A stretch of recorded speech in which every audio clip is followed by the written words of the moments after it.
Saya baru masuk tuh, wah ini bobrok banget. Secara disiplin luar biasa bobroknya. Tapi alhamdulillah dengan kita mau merubah itu, alhamdulillah.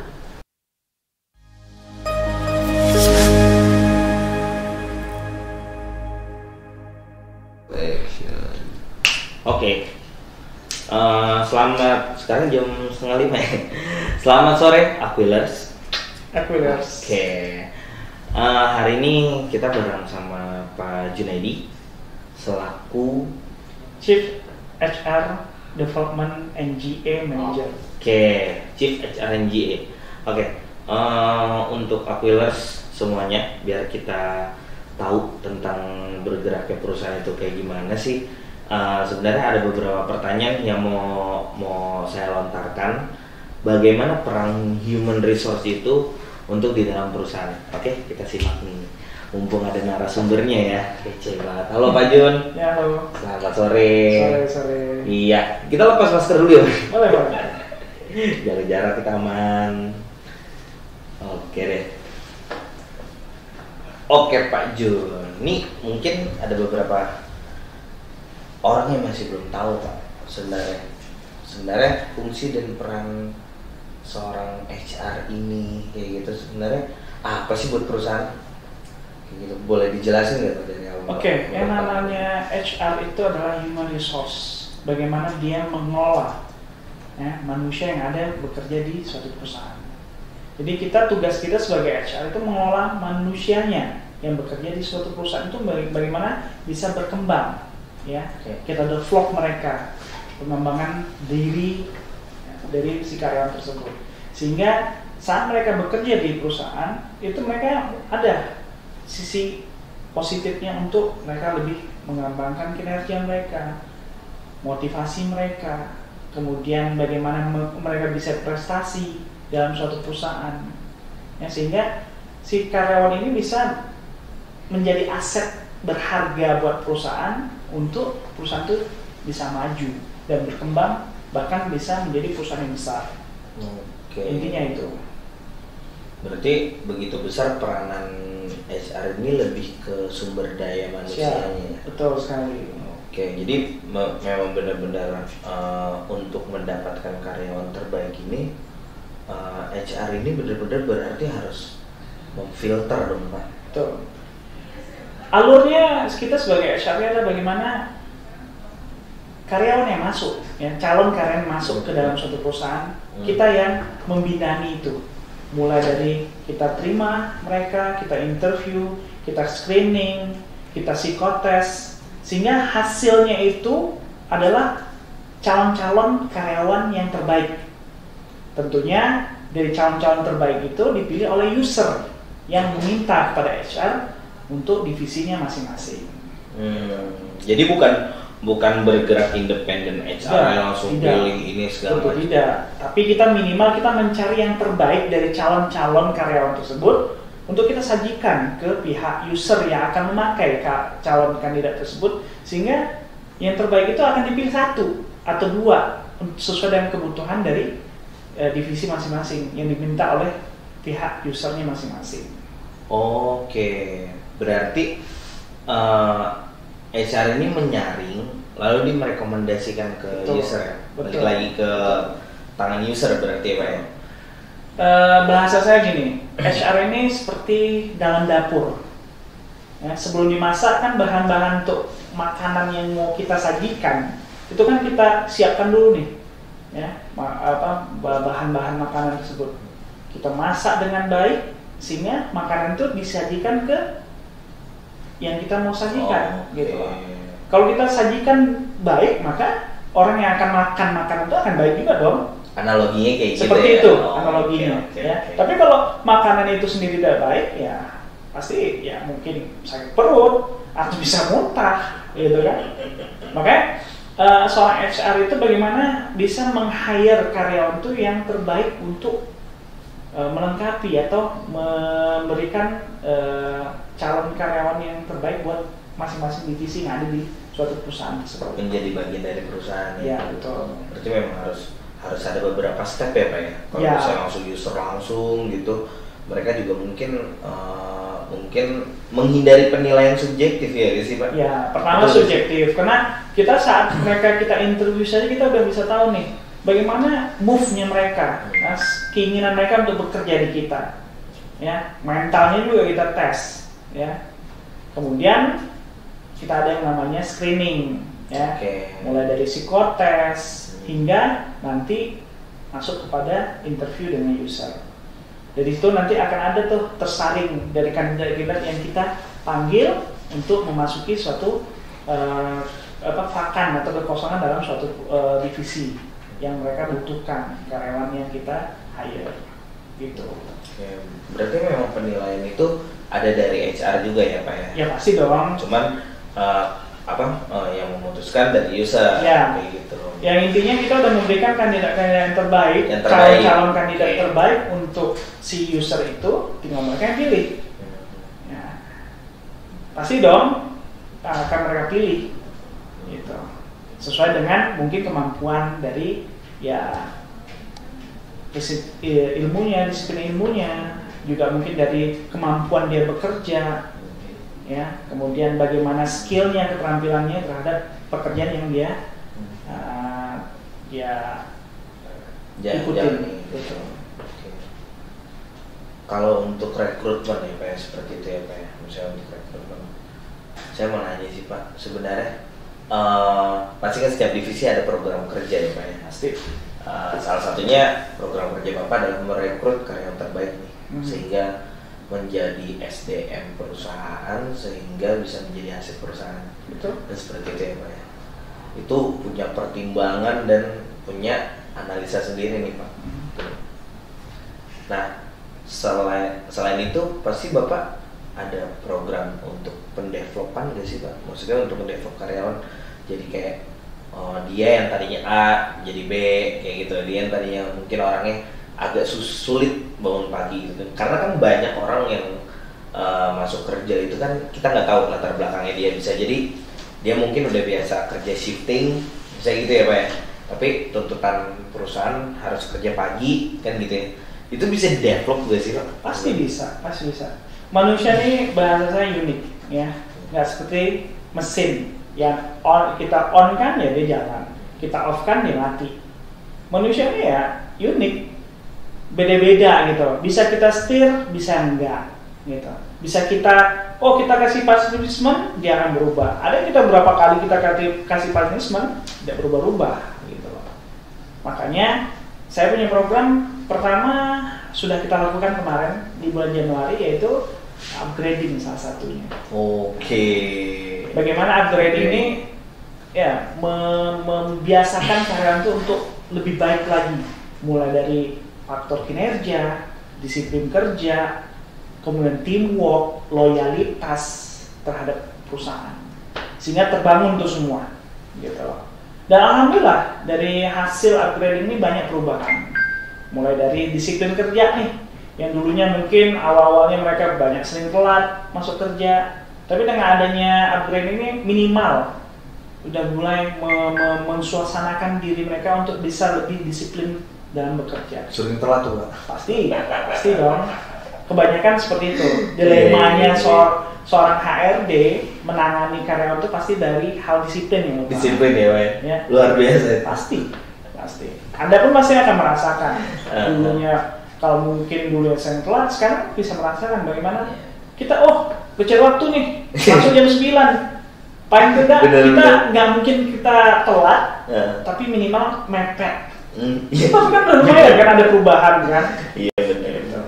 Itu udah sebaiknya ya kita sebelum masuk jam kerja kita sudah masuk. Sudah standby. Kita udah bisa prepare apapun yang kita harus lakukan gitu kan. Pekerjaan-pekerjaan yang akan kita lakukan saat itu. To-do list-nya apa aja ya Pak ya. Oke. Lebih bagusnya sih untuk di pagi hari tuh sebelum aktivitas kantor kan tuh kita setting planning dulu ya Pak. Iya betul. Benar. Tapi kalau menurut Bapak sendiri itu kan tadi maksud dan tujuan upgrading ya. Sebenarnya apa sih Pak yang ngebedain Pak, maksudnya upgrading sama program Bapak langsung gitu? Maksudnya Bapak juga bisa kok sebenarnya kan buat mendevelop karyawan secara langsung nih Pak. Iya. Kenapa harus upgrading gitu?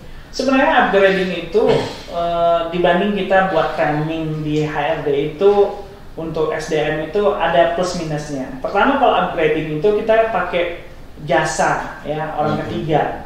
Dan orang ketiga ini memang sudah memang faknya di situ ya. Memang ahlinya di situ. Jadi kita pakai mereka sehingga mereka tuh membantu HR untuk bagaimana merubah karakter, kerja, kinerja seorang karyawan di perusahaan ini gitu loh.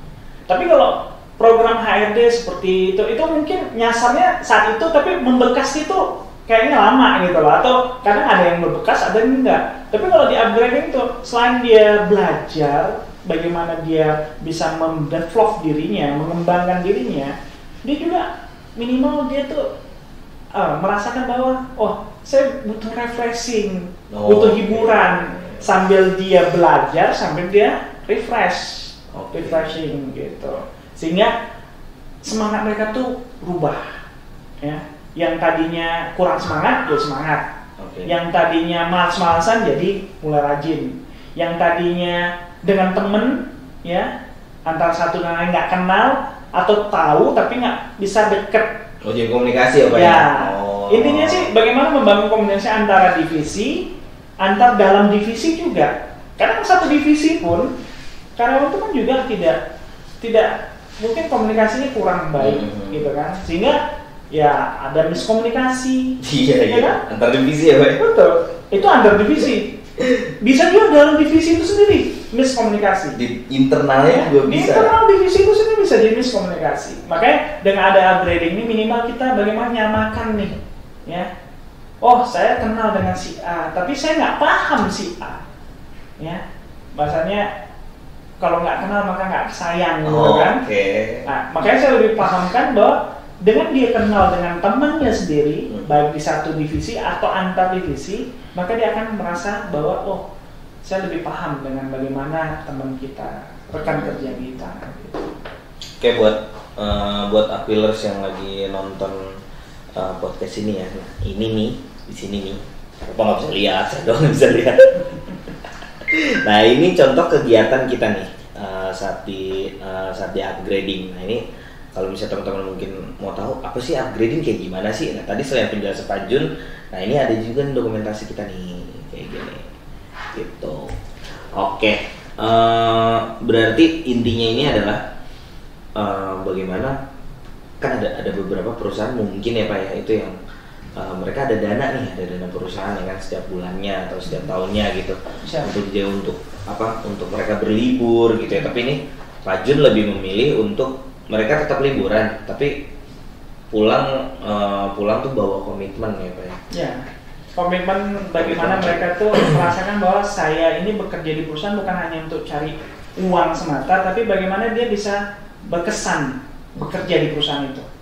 Ya, kesannya ya berarti yang dulunya kurang bergairah, kurang semangat, kurang disiplin, kinerjanya kurang, ya, loyalitasnya kurang. Dengan adanya ini, sambil dia refreshing, sambil dia liburan, tapi dia juga bisa meningkatkan itu semua. Gitu. Apa sih Pak maksudnya goalsnya itu di dalam acara tersebut gitu? Intinya bagaimana kita menyamakan visi kita, menyamakan warna lah bahasa saya. Maksudnya ada yang kayak dibawa gitu loh atau kayak mereka yang memang udah mereka nggak mungkin kan maksudnya setelah dari upgrading terus tiba-tiba jadi orang baru gitu, pasti kan ada program yang membuat mereka melakukan aktivitas gitu loh. Ya mungkin sudah dibawa ke kantor kayak gitu loh. Ya kan di dalam upgrading itu sendiri kan ada yang namanya salah satu mungkin ya MOSPEC ya. Di situ kan bagaimana kita komunikasi nih antara divisi dirinya dengan orang lain gitu loh. Bagaimana dia menyatukan visi dia ya, warna dia bagaimana di perusahaan, sehingga si karyawan itu bahwa saya ngerti nih maunya perusahaan dari mana, target perusahaan bagaimana gitu loh. Sehingga kalaupun dia merasa bahwa saya agak berat nih bekerja gini, tapi dengan dia udah ngerti bagaimana warna perusahaan, bagaimana visi misi perusahaan, dia akan enjoy kan bekerja. Gitu. Itu yang saya inginkan. Goalsnya itu salah satu program gamesnya. Betul. Intinya bagaimana karyawan ini bisa merasakan ini perusahaan bukan hanya memberi dia gaji saja, tapi perusahaan ini memberikan dia warna gitu loh. Bagaimana dia tuh mencintai dirinya, mencintai teman rekan kerjanya, sehingga mereka komunikasinya bagus, ya. Tidak ada lagi yang namanya miskomunikasi, target tercapai, achievement. betul. Setelah games itu Pak, setelah games itu terrealisasi ya kan, terus habis itu apa lagi sih Pak di dalam upgrading nih, kita masih bahas upgrading setelah games, setelah komunikasi itu mereka ngapain lagi sih Pak? Yang jelas dia buat komitmen. Oke. Ya, kita kan buat sign komitmen bahwa saat kita di upgrading itu ada bagaimana komitmen kita terhadap perusahaan. Salah satunya komitmen kita, ya bukan salah satu ya, tiga kata-kata yang itu. Pertama, kita wajib fokus dalam bekerja. Oke. Ya, fokus dalam artian kita, maksudnya tidak ada lagi yang nggak on the track, semua on the track nih. Sehingga fokus terhadap pekerjaan itu pasti, ya.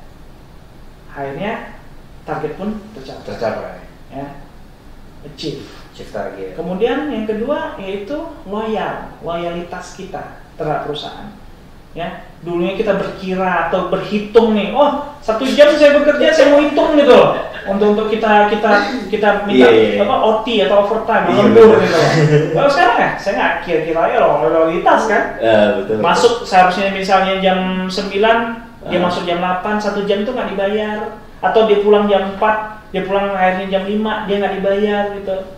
Loyalitas ada tumbuh. Oke. Kemudian konsisten nih, ya.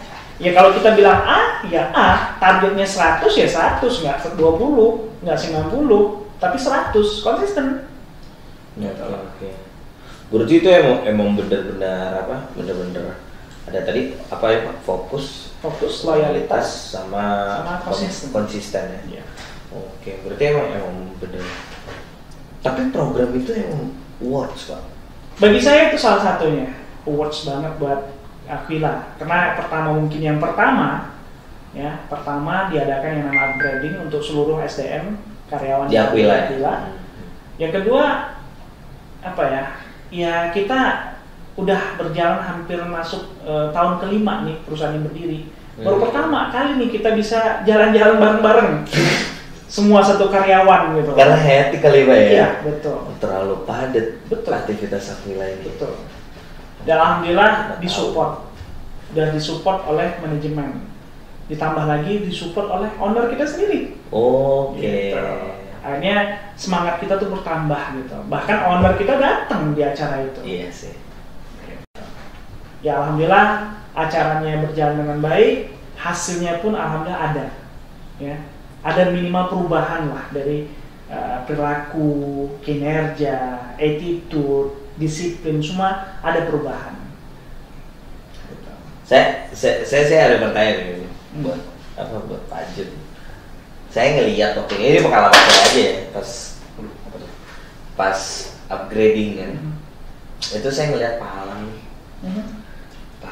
GM kita pas opening kan tuh Pak, ya kan pas opening dia bilang hari ini nggak ada yang namanya Bapak.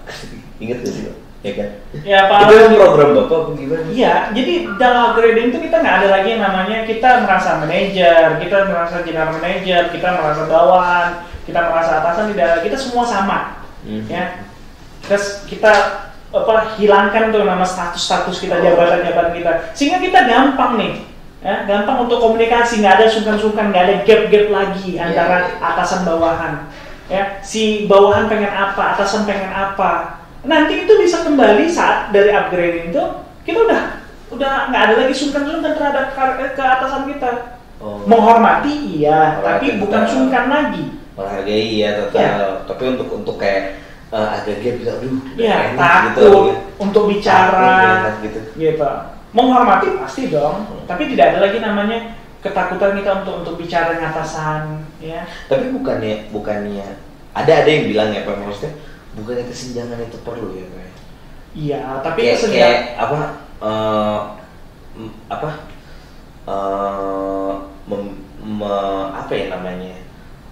meminimalisir yang namanya overlapping gitu. Betul. Untuk masuk ke atasan. Betul. Gitu. Tapi dalam artian gini, kita kan bagaimana yang tadi saya bilang tuh menghormati, ya. Dengan kita menghormati atasan kita nggak akan mungkin kita overlapping, ya kan?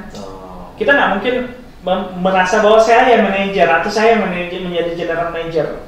Tetap kita sebagai bawahan, staff, atau sebagai supervisor, atau sebagai manajer, atau sebagai general manager, gitu loh.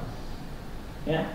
Sehingga ada tercipta suasana keharmonisan antara seluruh karyawan yang ada di sebuah perusahaan itu, terutama di Aquila ini. Gitu. Sehingga kita komunikasi enak, nggak ada lagi yang nama bahasanya, oh saya takut untuk mengutarakan pendapat, oh saya takut nanti pendapat saya nggak diterima. Iya, ada beberapa karyawan kayak gitu kan Pak ya. Itu kita hilangkan itu. Di upgrading itu kita coba lepas semua baju kita, lepas semua jabatan kita, sehingga kita nanti intinya setelah kita pulang dari upgrading tidak ada lagi namanya gap-gapan gitu lah. Berarti saya berubah menjadi kita. Iya. Ya. Kita adalah Aquila. Gitu. Saya adalah kita adalah Aquila. Betul. Alhamdulillah dengan sesuai dengan jargon kita yang terbaru ini, ya, yaitu Aquila terbang tinggi. Asik. Luar biasa, terbang tinggi. Nah, saya pengen bagaimana SDM ini bisa mumpuni, ya, bagaimana SDM ini bisa maju, ya. Kalau perusahaan punya aset berupa SDM-nya yang mumpuni, dengan sendirinya perusahaan itu akan maju dengan baik. Ya. Tapi kalau SDM-nya kurang bagus, otomatis aset ini nggak bisa dijadikan perusahaan untuk sebagai dia bagaimana itu meningkat, berkembang, bahkan bisa besar itu perusahaan. Seberapa penting sih upgrading ini untuk di program HR? Kalau maksudnya pasti Bapak banyak program dong Pak, ada ini, ada itu ya kan, untuk Pak. Intinya dari 1 sampai 10 deh Pak, sebenarnya seberapa penting sih upgrading? Kalau dinilai, saya nggak bisa nilai ya, tapi dalam artian hasilnya yang saya lihat gitu loh. Oke. Ya. Kalau hasilnya, ya, realisasi dan hasilnya, goalsnya nyampe, dapet, ya. Lemburan ke press. Iya. Kemudian ya setidak-tidaknya minimal ya kita bisa akui nih bahwa kita nih yang masuk di Aquila udah orang-orang the best semua, gitu loh. Tinggal lagi ya harus di-upgrade. Gitu. Tetap pada ketiga rumus dasar yang tadi Bapak sebut ya. Ya. Fokus, loyalitas dan konsisten. Jadi itu memang terrealisasi Pak. Alhamdulillah yang saya bilang tadi. Ada nggak sih karyawan yang enggak? Sejauh ini saya lihat tidak ada ya. Semuanya berarti minimal yang nama upgrading kan nggak sekali. Mungkin ibaratnya baterai, udah dicas full, nggak mungkin nggak habis dong, pasti habis. Turun kan? Handphone saja contohnya, lama-lama kan habis, makanya di-upgrade lagi, di-cas lagi gitu. Berarti akan jadi program tahunan? Insya Allah. Mudah-mudahan didukung oleh manajemen, oleh owner kita, insya Allah program akan saya lanjutkan setiap tahun insya Allah. Setiap tahun. Ya. Itu untuk, maksud saya, kalau kemarin kan kita semuanya tuh Pak, manajer, staff gitu kan, semuanya itu ikut loh Pak acara itu. Mungkin ada gak sih maksudnya planning Bapak gitu untuk mungkin setiap kayak jajaran manajemen gitu. Saya juga di sini mau mengadakan yang namanya training untuk manajerial dan leadership, ya, untuk para supervisor ke atas, leadernya, supervisor, manager, general manager, sehingga terbentuk nih bagaimana dia sebagai leader. Kita bisa menjadi pemimpin, tapi belum tentu bisa memimpin. Oke. Paham? Ya, maka kita belajar bagaimana menjadi seorang pemimpin yang bisa memimpin. Itu juga ada programnya Bapak tuh. Dan kita juga di manajerial ini, bagaimana kita bisa memanage orang, karyawan kita, staff kita, bawahan kita, sehingga karyawan kita tuh bisa ya berkembang, bisa maju, bisa sesuai dengan target yang kita inginkan gitu. Berarti itu nanti untuk program manajer selanjutnya ya, itu khusus untuk manajer. Nanti ada juga program bagaimana development untuk bagaimana si karyawan itu bisa mendevelop dirinya sendiri tanpa harus kita ya kayak anak kecil disuap lagi gitu loh. Ya, kemudian untuk program bagaimana self defense-nya gitu. Bagaimana dia bisa coaching dirinya sendiri tanpa harus di-coaching oleh leadernya. Karena coaching itu perlu. Setiap leader atau manajer itu perlu meng-coaching staff-staffnya. Sehingga yang tadinya udah mulai ngelambat, udah mulai lamban nih bekerja, di-coaching lagi. Mulai low. Bisa lebih fresh lagi, bisa cepat lagi gitu. Itu memang harus ini ya, berarti memang seorang atasan juga memang harus aware ya sama pasti dong, pasti. Kalau atasan nggak aware, bagaimana bawahannya bisa bekerja dengan baik? Ya kadang-kadang kan ada jenis atasan yang misalnya nggak mau tahu gitu maksudnya. Ya itulah intinya tadi saya bilang training itu kan perlu untuk semua level. Makanya level utama itu ya di level manajerial, leadershipnya tadi. Nah kalau bapak sih pengen training dong pak? Hah? Kalau bapak sih pengen training? Ya sama dong, saya ikut juga training. Intinya saya juga dulu sebelum di perusahaan ini juga saya kan belajar, saya ikut juga training minimal saya sudah bukan menguasai tapi sebenarnya memahami sehingga nanti ya minimal kita bisa nalarkan ke teman-teman yang lain sesama manajer. Ya itu kadang-kadang ini lagi viral ya Pak sekarang ini. Jadi ya ada beberapa konten kayak gitu ya kan. Kalau misalnya marketing biasanya diinterview sama HR, finance diinterview sama HR. Terus misalnya ada beberapa divisi diinterview sama HR, di-training sama HR. Nah, yang interview HR ini siapa? Ya jelas usernya dong. Usernya. Ya saya mikirnya kayak gitu Pak. Ya tetap. Ya awalnya kan bagaimana si HR ini masuk di suatu perusahaan ya pasti dong dia punya usernya. Ya mungkin dalam artian mungkin di sini GM, ya kan? GM mungkin udah mantap nih yang memilih HRD-nya. Nah, kemudian ya dia hire, kemudian si HRD bertanggung jawab untuk bagaimana meng-hire orang-orang yang akan terpilih masuk di perusahaan tersebut. Berarti itu masuk kebijakan perusahaannya, maksudnya usernya siapapun itu bisa Pak? Bisa saja. Apa memang harus diharuskan GM atau diharuskan direksi kayak gitu? Ya itu tergantung bagaimana perusahaan itu. Oh berarti tergantung kebijakan ya perusahaannya. Oke. Nah, saya mau nanya Pak, ini kan lagi marak COVID-19 ya Pak ya? Pandemi ini, waduh, dari segala aspek bener-bener ngebuat tempo kerja kita melambat nih. Betul. Kita nggak bicara Aquila lah, kita bicara global ya. Global banyak developer, bahkan di luar developer ya Pak, di luar perusahaan developer, F&B semua itu banyak Pak yang drop, bener-bener bukan terjun payu lagi, bener-bener terjun bebas. Iya kan? Maksudnya ini impactnya besar banget Pak. Pasti. Gimana sih Pak maksudnya? Semua saya nanya sama teman-teman saya gitu, rata-rata, aduh, ada yang ngomong, saya sih kalau udah makan aja udah syukur kayak gitu ya, ada Pak. Aduh, saya mau punya kerjaan sampingan aja udah syukur kayak gitu. Nah, Aquila masih memiliki karyawan dan tidak ada. Alhamdulillah sekarang belum ada ya Pak ya. Jangan sampai ada. Kita alhamdulillah belum ada pengurangan gitu. Betul ya Pak ya. Gimana sih cara memotivasi impian-impian karyawan Bapak nih, staf-staf Bapak gitu, untuk tetap optimis bahwa pandemi ini akan berlalu, kita tetap akan meraih mimpi kita kayak gitu. Gimana sih caranya kok? Ini kita dengan kondisi dihadapkan pandemi COVID-19 ini. Ya saat ini kan kita bahasa saya mau nggak mau, siap nggak siap, pasti akan kita hadapin yang nama pandemi ini.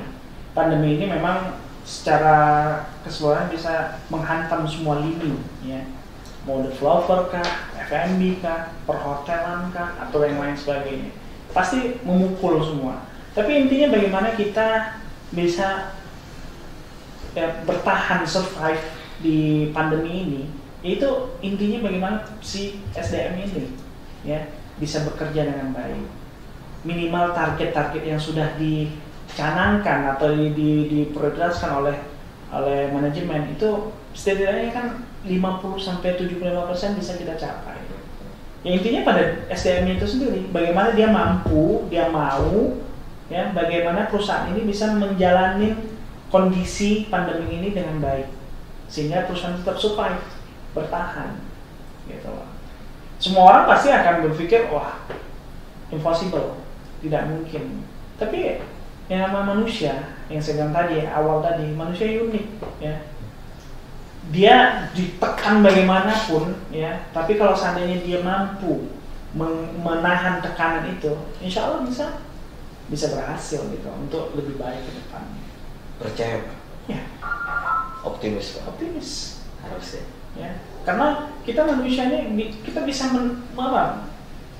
bahasa saya itu bagaimana si karyawan ini bisa ya dengan dia bertahan, dia bekerja aja dengan baik tanpa dia melakukan kesalahan, kemudian disiplin dia kerja baik ya, kinerjanya juga baik sehingga target-target yang diminta oleh perusahaan atau manajemen itu tercapai, itu suatu hal yang luar biasa.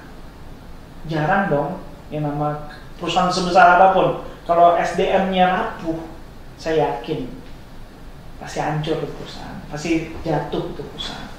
Tapi kita tetap yang namanya ya hidup nih pasti ada gelombang ya, jalan aja pasti banyak berlubang gitu ya, pasti ada hal-hal yang mungkin ya kita rasa oh ini perlu kita perbaiki, ya kita perbaiki. Dan manusia nggak pernah bisa mengendarai sebuah ombak, tapi dia cuma bisa jadi nahkoda di dalam sebuah kapal. Betul. Intinya itu, bagaimana kita bisa melalui ini pandemik dengan baik, dengan cara saya khususnya HR bisa mengembangkan SDM ini lebih baik ke depannya. Tetap saya berpedoman bahwa SDM ini bisa baik apabila kinerjanya baik, disiplin kerjanya baik, sehingga loyalitasnya terbentuk dengan baik, maka perusahaan itu akan berkembang, akan maju. Tetap udah autopilot ya, pasti. Udah satu paket tuh ya Pak ya. Pasti. Yakinlah ya, perusahaan sebesar apapun apabila SDM-nya rapuh, maka dia hancur dengan sendirinya. Maka aset terbesar suatu perusahaan yaitu karyawan itu sendiri.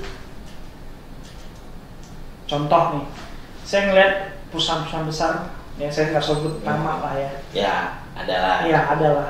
Mereka perusahaan besar, tapi yang namanya SDM-nya rapuh, mereka tetap hancur, ya hancur. Tapi bagaimana si HR ini dituntut oleh manajemen, bagaimana mau rubah dulu nih SDM-nya supaya tidak rapuh, kuat ya. Yang tadinya goyang nih perusahaan, akhirnya sekarang udah mulai yang kemarin bahasan jalan di tempat, sekarang udah mulai berjalan, bukan jalan di tempat lagi, berjalan gitu. Ya itu makanya bagaimana Aquila ini kita rawat nih SDM dengan baik sehingga menjadi cikal bakalnya perusahaan Aquila menjadi perusahaan yang besar. Cita-cita kita seperti itu. Seperti Jago tadi, Aquila terbang tinggi. Itu cita-cita Bapak. Cita-cita Bapak. Betul. Apa sih Pak yang Bapak lihat di dalam Aquila? Maksudnya Bapak bisa seoptimis itu? Pertama dari Aquila nih. Ya, saya ngeliat dari antar kita aja lah. Kita punya chemistry masing-masing karyawan. Ya, kita mungkin banyak lah yang namanya ada yang ya bermasalah, ada yang tidak senang dengan yang si A ke si B. Itu political office biasa ya. Itu biasa. Saya kan biasa. Ya, saya kan ya. Tapi bagaimana kita merasakan bahwa kita punya chemistry ya, kita bisa nyambung, kekeluargaan kita kuat. Contoh, ada teman yang sakit, bagaimana teman itu bisa kita bantu. Nah, meskipun posisinya bukan seorang staff, ya, seorang OB misalnya, ya, dia sakit, kita bantu. Aquila yang sebesar ini, ya, karyawannya itu bisa ulang tahunkan seorang OB gitu loh, ya, meskipun nggak besar-besaran, tapi kan itu kan ada respeknya kita terhadap bawahan, ya, posisinya ya dibilang bukan staff kan, hanya OB, tapi kita bisa, gitu lah. Berarti menyelaraskan semua kekeluargaan di Aquilanya luar biasa. Berlaku untuk setiap divisi ya. Jadi kita nggak ada lagi yang namanya bahasanya, oh saya seorang atasan melihat bawahan bahkan OB sendiri kita nganggap wah apa sih dia, enggak. Kita menghargai. Nah, itulah menghargai itulah yang dipunyai oleh Aquila ini, menghargai orang. Tapi emang benar terkadang kalau misalnya di ada perusahaan yang emang segi kekeluargaannya ini kencang banget ya Pak ya, maksudnya benar-benar kekeluargaan itu jadi orientasi perusahaan gitu ya. Itu biasanya tuh bener gak sih maksudnya sense of belonging dari karyawan sendiri tuh jadi besar, ya, pasti rasa memilikinya dia. Rasa memiliki itu tumbuh kalau kita udah punya ada keinginan untuk ini perusahaan tempat kita, bukan hanya untuk kita dapat gaji yang saya bilang tadi, tapi kita bagaimana ini mencintai di perusahaan, rumahnya. Ya. Sehingga rasa memiliki itu ada, rasa ingin memajukan perusahaan itu ada, ya, nggak mau di perusahaan ini hancur, gitu. Semua ngerasain takut, ya kan, semua ngerasain senang. Ya. Dan itu disupport besar-besar oleh owner kita, itu luar biasa nih. Ya. Tidak ada lagi yang namanya bahasanya tidak disupport, ya. Kan ada perusahaan-perusahaan yang dulu-dulu lah ya, nggak usah kita sebut ya. Yang namanya perusahaan bagaimana ya, kalau dia dapat keuntungan ya sebaiknya dia sendiri yang makan keuntungan ya kan, yang lain ya dibagi gitu. Kalau ini enggak, semua kita dibagi, kita sama rata, kita adil gitu. Okay. Itu fungsi yang Bapak sebagai HR? Ya salah satunya. Ya selain program kerja yang memang udah Bapak buat skemanya, berarti ada goals-goalsnya juga kan Pak, sama berarti Bapak memang harus bertanggung jawab untuk adil terhadap karyawannya Pak. Sebenarnya adil itu bukan manusia sih, adil hanya Allah Subhanahu Wa Taala. Tapi kita berusaha bagaimana ya mendekati lah yang nama adil. Maksimal. Ya memaksimalkan keadilan terhadap semua karyawan yang kita miliki saat ini. Total karyawan kita saat ini 67 orang, ya. Ini bahasa saya nggak terlalu banyak ya dibanding tempat saya yang lama gitu lah. Tapi dengan 67 orang ini kompleks banget, ya. Dan luar biasa gitu lah. Apa sih Pak kesannya Pak, maksudnya ngeliat karyawan Aquila gitu, maksudnya ada kesan-kesan nggak sih Pak? Kesan saya pertama masuk Aquila itu dulu adalah perusahaan ini tough. Ya. Yang kedua, saya melihat SDM-nya itu meskipun dulu ya, saya baru masuk tuh, wah ini bobrok banget. Secara disiplin luar biasa bobroknya. Tapi alhamdulillah dengan kita mau merubah itu, alhamdulillah sekarang yang namanya disiplin tuh udah mulai meningkat. Ya, dulu tuh awal-awal tuh ST gitu kan. Tapi sekarang mereka udah mulai aware nih dengan disiplin tadi gitu loh. Ya, alhamdulillah kita setiap minggu ada ke karyawan masing. Intinya pertama gini, kita mengetahui nih rumah karyawan itu bagaimana. Ya, yang silaturahmi kan menambah usia ya secara agama itu. Ya berkah usia kita dengan kita silaturahmi ke orang, ke rumah karyawan. Ya kita juga menghindari yang namanya apabila terjadi satu hal yang namanya ya kecurangan oleh si karyawan itu, minimal kita tahu nih di mana rumahnya, nggak hilang identitasnya, nggak hilang nama lokasi di mana dia tinggal gitu kan, minimal kita itu intinya itu. Ya yang namanya namanya perusahaan ya Pak ya, itu kan pasti nggak lepas dari hak dan kewajiban itu. Ketika memang ada hal yang tidak